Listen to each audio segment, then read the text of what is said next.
Hey guys, welcome back to my channel. So, if you follow me, you know that nap time is my time to start creating.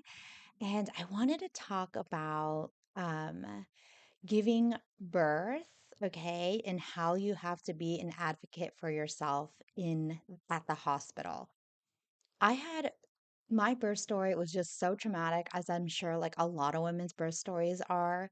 But I delivered at the CPMC on Van Ness in San Francisco. And one of the, oops, my microphone. One of the things that like just was some surprising to me was when you go there, there's like a rotation of nurses, and just this could be just because I was stupid, but there's a rotation of nurses and there's a rotation of doctors. You don't get the same nurse the whole time, and you don't get the same doctor that you've been going to. They have like a rotation.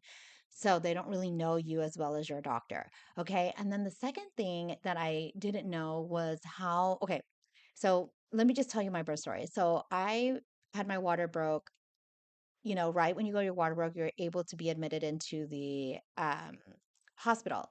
So I was admitted to the hospital, and it took me a long time to give birth. And I also had a birth doula. And if you follow my channel, you already know how I feel about birth doulas. Okay. In my case, this is my opinion. Remember, this is my opinion.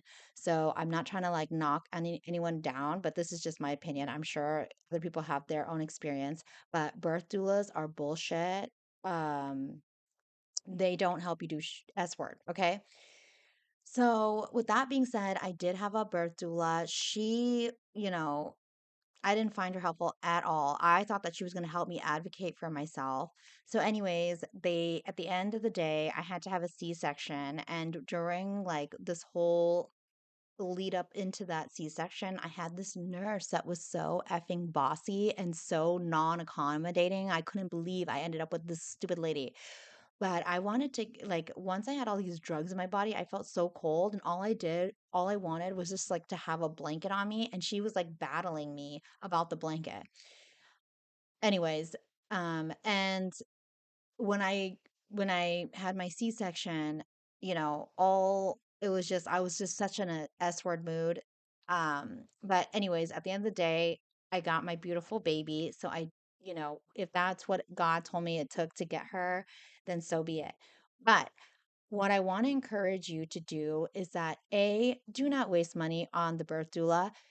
Save your money and spend it on the night doula. That person is a lifesaver. Save the money and do, if you had to pick, do the night doula, okay? And double down on the night doula. Then after that, I will say train your husband. Train your husband to advocate for you. For me, I'm married to a Chinese man, and Asian culture, here's another thing. Like, this is also one of the things that I had to get over, but I didn't during the birth stage, was that I didn't like stand up for myself. You know how in Asian culture, they just kind of like teach you to be quiet and sit down and just do your work? That really haunted me. I should just like let loose and say exactly what I wanted from di- I'm not saying back, dang nurse. And then my husband is like also Asian too, so he also is not very vocal. So that's one of the things. Train your husband to fight for you, okay? And yeah, those are my three lessons. It's like you have to advocate for yourself. And I really mean, like, if you got to get ugly and scream, do that. Okay. I let that hold me back to getting what I really wanted. And the nurse was just really forceful. She wanted things her way, didn't listen to me. So learn from my birth story, to just let loose and really trust your instinct. And if they don't listen, just yell at them. Okay, that's all I have to say about this video.